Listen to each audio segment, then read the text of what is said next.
दयालु हाथी और खोया हुआ नन्हा पक्षी।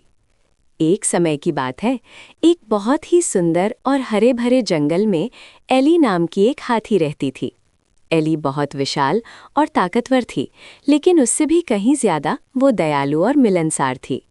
वो जंगल के सभी जानवरों की मदद के लिए हमेशा तैयार रहती थी।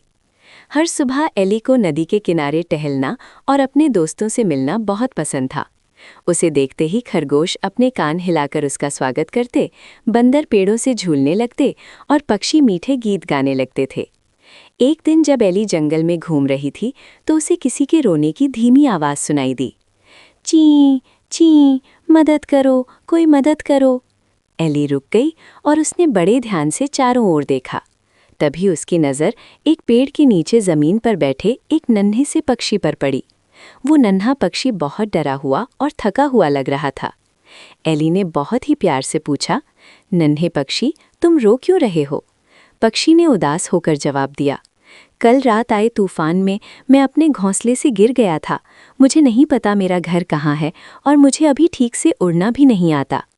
एली को उस नन्हे पक्षी पर बहुत दया आई। उसने उसकी मदद करने का फैसला किया। एली ने तसल्ली देते हुए कहा, घबराओ मत, हम मिलकर तुम्हारा घर ढूंढ लेंगे। सबसे पहले एली जंगल के सबसे ऊंचे पेड़ पर रहने वाले समझदार उल्लू दादा के पास गई। एली ने पूछा, उल्लू दादा, क्या आपने कोई ऐसा घोंसला देखा है जो कल रात तूफान में गिर गया हो? उल्लू ने कुछ देर सोचा और कहा, हाँ, मैंने जंगल की दूसरी तरफ पुराने आम के पेड़ के पास एक टूटा हुआ घोंसला देखा था। एली ने उल्लू दादा का शुक्रिया अदा किया और अपनी सूंड से नन्हे पक्षी को बहुत ही सावधानी से उठाकर अपनी पीठ पर बिठा लिया। उनका सफ़र शुरू हुआ। रास्ते में उन्होंने छोटी नदी पार की, लंबी घास के बीच से गुजरे और कई चहचहाते हुए पेड़ों को पीछे छोड़ा। कुछ देर बाद वे पुराने आम के पेड़ के पास पहुंच गए। नन्हा पक्षी अचानक खुशी से चहकने लगा। रुको रुको, पक्षी ने चहकते हुए कहा, यही पेड़ मेरा घर है। एली ने ऊपर देखा तो उसे एक टहनी पर छोटा सा टूटा हुआ घोंसला दिखाई दिया। उस घोंसले में दो और नन्हे पक्षी अपने भाई का इंतजार कर रहे थे। जैसे ही उन्होंने अपने बिछड़े हुए भाई को देखा, वे सब खुशी से शोर मचाने लगे। एली ने अपनी सूंड से नन्हे पक्षी को धीरे से उठाया और वापस घोंसले में सुरक्षित रख दिया। तभी माँ पक्षी भी खाना लेकर वहां पहुंच गई।